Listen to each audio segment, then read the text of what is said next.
Assalamualaikum warahmatullahi wabarakatuh. Halo everyone, apa kabar semuanya?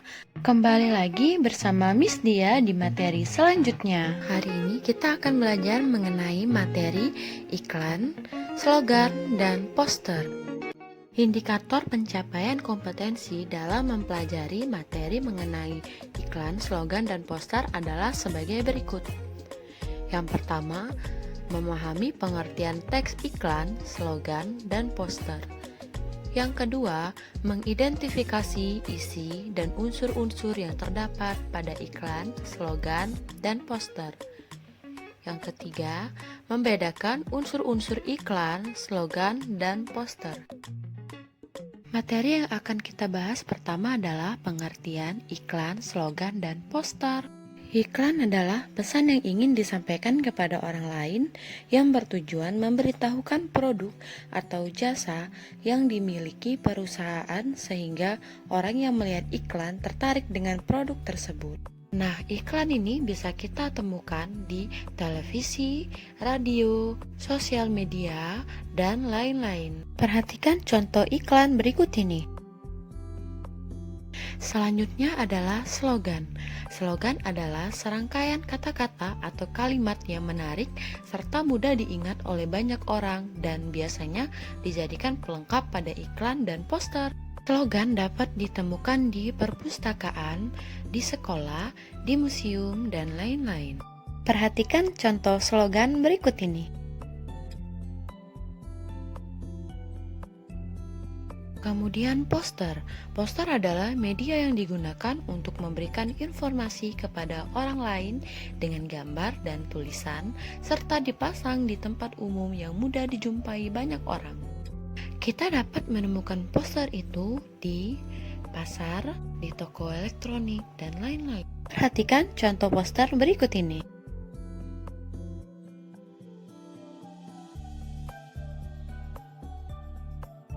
Oke, selanjutnya kita masuk ke fungsi atau tujuan.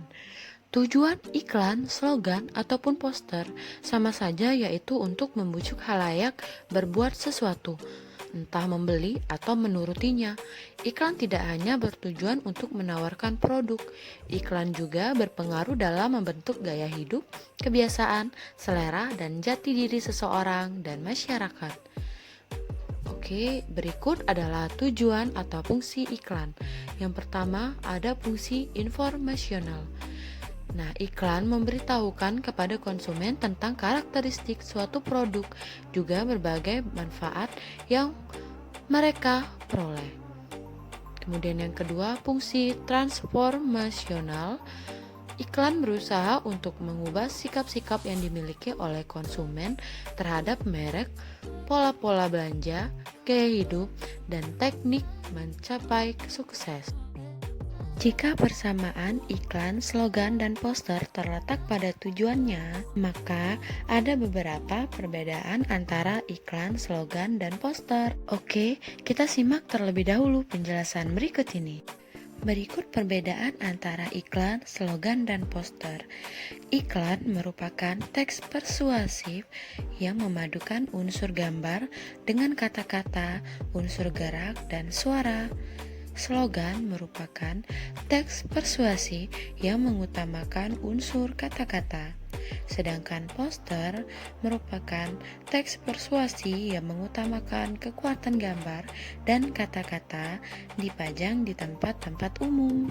Unsur iklan, slogan, dan poster. Yang pertama, sumber. Sumber adalah pemasangan iklan yang berinisiatif dan penyandang dana dari pemasangan suatu iklan. Unsur yang kedua yaitu pesan. Pesan adalah informasi yang disampaikan, wujudnya bisa berupa pesan verbal dan pesan nonverbal. Pesan verbal adalah bentuk pesan yang disampaikan memakai simbol-simbol verbal, baik dalam bentuk lisan maupun tulisan. Contoh pesan verbal adalah membaca koran, berbicara melalui telepon, membaca majalah, surat menyurat, menonton televisi, dan lain-lain. Sedangkan pesan nonverbal adalah bentuk komunikasi yang penyampaiannya bukan melalui lisan dan tulisan. Contohnya komunikasi nonverbal adalah kinesiesa atau gerakan mata dan sentuhan. Jadi bahasa nonverbal itu ketika kita menggelengkan kepala yang berarti bukan atau tidak, dan bisa juga ketika kita menunjukkan suatu tempat dengan menggunakan jari tangan. Itu adalah bahasa gerak tubuh atau disebut dengan bahasa nonverbal. Unsur selanjutnya media. Media adalah sarana yang digunakan, misalnya media cetak, elektronik, dan sarana-sarana lainnya. Kemudian yang keempat, penerima adalah individu atau kelompok masyarakat yang menjadi sasaran atau objek iklan. Jadi penerima ini orang yang menerima iklan, slogan, dan poster yang sudah dipublikasikan. Kemudian yang kelima ada efek. Efek adalah perubahan yang terjadi pada diri penerima, baik itu di dalam aspek sikap, pola pikir, perilaku, kebiasaan, dan pola hidup. Efek ini adalah reaksi seperti apa ketika orang mendengarkan atau membaca iklan, slogan, poster yang sudah dibuat. Karena kembali lagi ke tujuannya bahwa iklan, slogan, dan poster ini adalah untuk membujuk si pembaca. Yang keenam adalah umpan balik. Umpan balik ini adalah tanggapan, reaksi, atau respon yang dikehendaki dari penerima pesan.